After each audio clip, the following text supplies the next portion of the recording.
Hello, everyone. This is Gary DeTonicourt from MoreThanASnapshot.com with this week's critique session.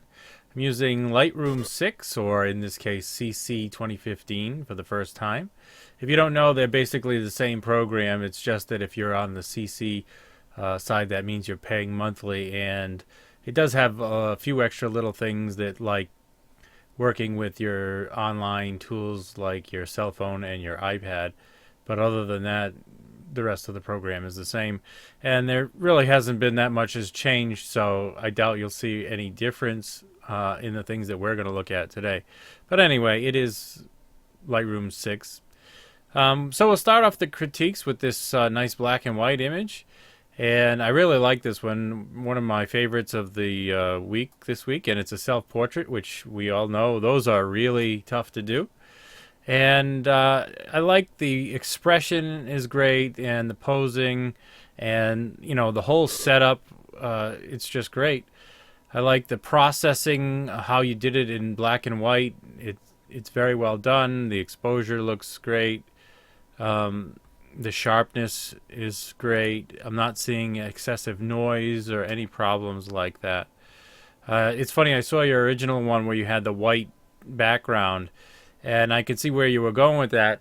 But I do think for this image it's better the way you have it now, because this image is telling a story about you being in the kitchen, and so seeing the stuff in the background is important to this image. It's important to the story. In some other images, maybe having a plain white background would be helpful, simplifying the image. I also really like the expression that you had in that last image, but in this case, I do think it's better to see the rest of the kitchen.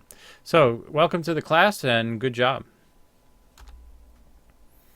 All right, here we have a nice shot of an eagle, and boy, anytime you can get a shot of an eagle, it's great, and this is a very nice shot.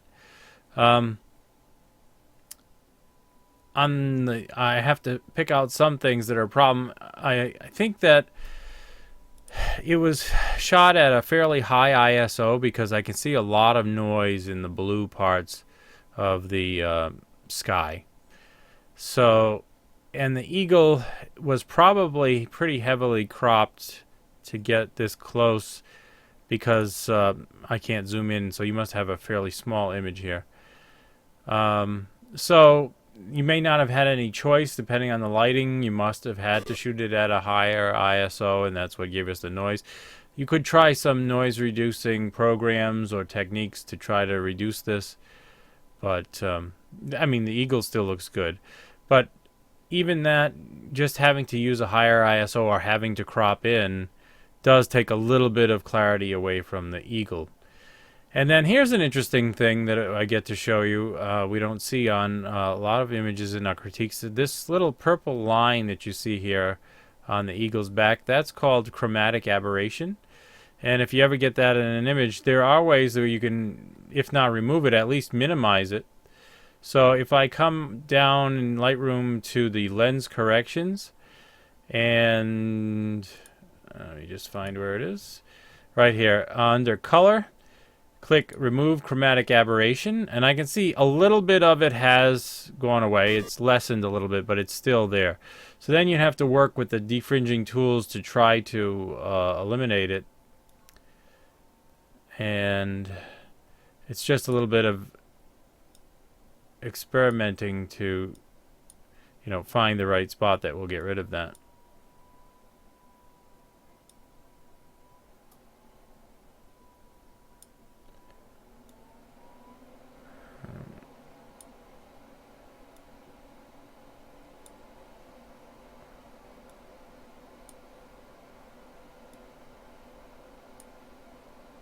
Whoa.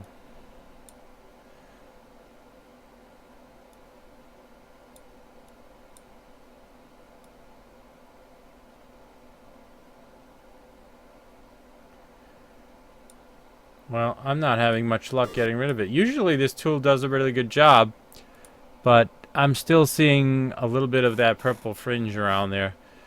So I guess this was not very helpful. Usually this does take care of it pretty well. Let's see. Try the dropper tool.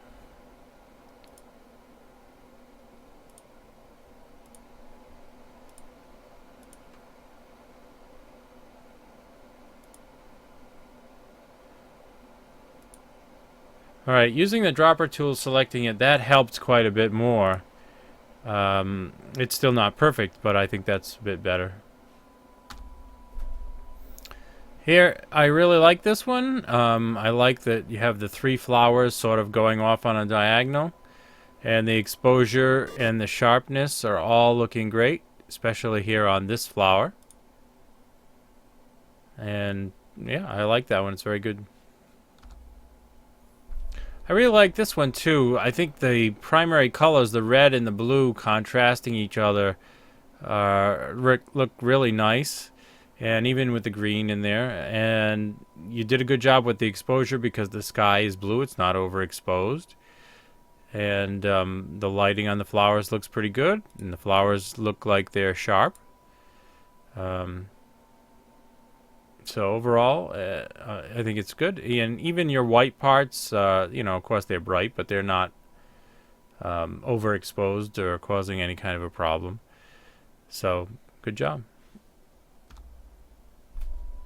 I really like this one too. It's a very nice flower, and you handled the exposure well, and it is nice and sharp. I would have liked to see a little more light on the flower though, so I think, if the light was coming in from this direction, if you had a reflector or something on this side to bounce the light back onto the flower, it would make that brighter. Or you could have diffused the light more on this side so the flower was completely in the shade, and that way you could have just simply made your exposure a little bit brighter. And I can sort of simulate that if I crop out the bright part of the picture. I'm not cropping it out in this case for the purpose of composition. I'm cropping it out to show you something with exposure. But actually, with the composition, that might work well too. So now we get some nice even tones throughout the flower, and we can look at the subtlety of colors. And by putting some diffusion on this side, I think you could have gotten that effect on the whole flower. But it's not bad. Oh, I don't want to delete it. I'll just leave it cropped. Oh, I really like this one too. The exposure is looking good, and it's nice and sharp.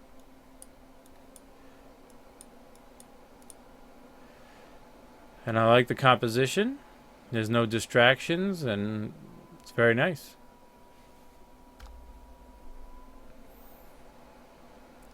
This one's a touch overexposed. We can pull in the highlights a little bit. And then this seems to be the flower you focused on. It seems to be the most in focus, and then we go out of focus in the background. And this one is nice also.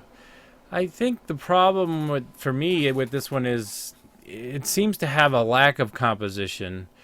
Yeah, we are focused on this one flower in the middle here, and it is blurry in the front and the back. I think that part is good, but I'm not seeing much of a composition other than that. What is kind of interesting is the flowers seem to sort of be making like an arcing shape right through here. Maybe you could have done something with that. I don't know, but that would be my only critique for this image. This is a very nice image, and you caught some great expressions of the happy couple. And you processed it nicely. You have not much contrast in the image, but I believe you did that on purpose, and that's fine. It creates a certain kind of effect. I really like the background you chose. These yellow flowers really make a nice background. I'm wondering if you could have gotten a little bit different angle to maybe not include the top at all. That would have been cool just to see what it would look like with just the yellow in the background. Also, not a big fan of just seeing the bottom of the boot. That's getting real picky, but if you could have done something different with that. I think this one image could have been rotated, so I rotated it just to see the difference, and I hope it's the next one. Yeah. So here you can see the difference, putting the people on the left side or putting the people on the right side. And it's your own image, so you can decide what you like better, but putting him on this side gives our eye a chance to come into the image and then run into the people over here. Whereas here we come into the image and run into the people, and then our eye might go down the feet, and then that's pretty much it. So I think, and you can do this. I just did it in Photoshop, and I flipped the image, and to me, I think that's better. Let's see what other people think. Again, you're really good at getting great expressions. Both people in this case have a great happy expression, and you caught the bouquet in mid-ear, right in the middle, right between the words. So I think that's really cool. And again, the sharpness and exposure are all looking good, and I'm sure the client was very happy with that image. This image is cool. I like it as an artsy image, but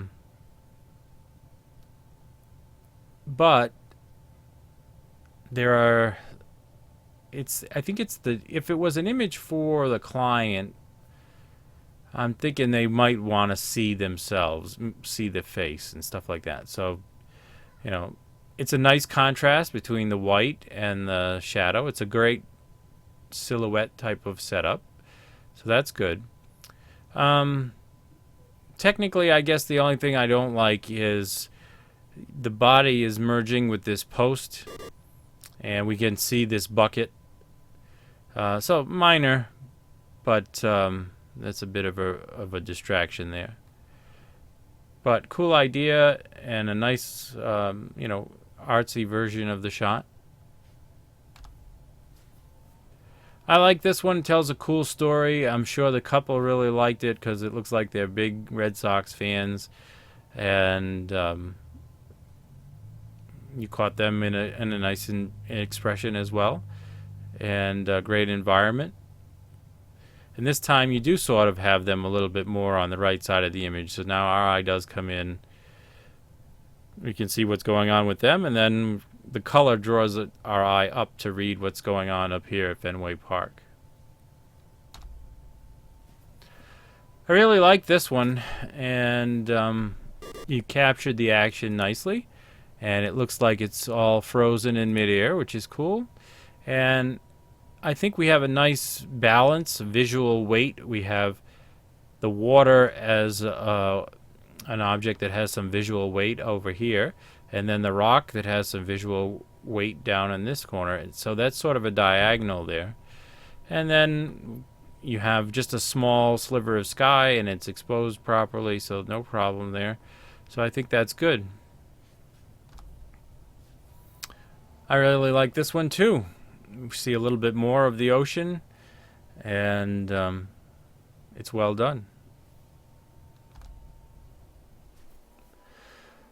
And this image of the bird coming in for a landing, one thing that we can tell that it was probably a higher ISO image. There's a lot of noise in the background, and that can take away some clarity. And if you look in here, you can see that noise. Now, you asked about the bird not being sharp. If you look closely, this bird bath is in focus, and the front of the bird is in focus. We're seeing a bit of blurring because the bird's wings are moving faster than the bird's body here. So a faster shutter speed would have frozen the wings, but I don't think that that's really necessary. Having a little bit of blur in the wings is fine as long as the head is sharp, and it is. I think that you're just not getting a whole lot of clarity in this image because there's so much noise in it. And I think that's where the problem lies. Oh, we have another nice eagle shot. Unfortunately, this one is not going to be passable. It's too far out of focus. I'm sure it's really hard to get the eagle in flight. You would need a faster shutter speed. And I don't have any metadata, so I can't tell what shutter speed you shot it at. But also, it appears to be a little bit underexposed, so we'll brighten it up a little bit. But hey, I give you credit just for getting the flying eagle anyway. Photography is hard.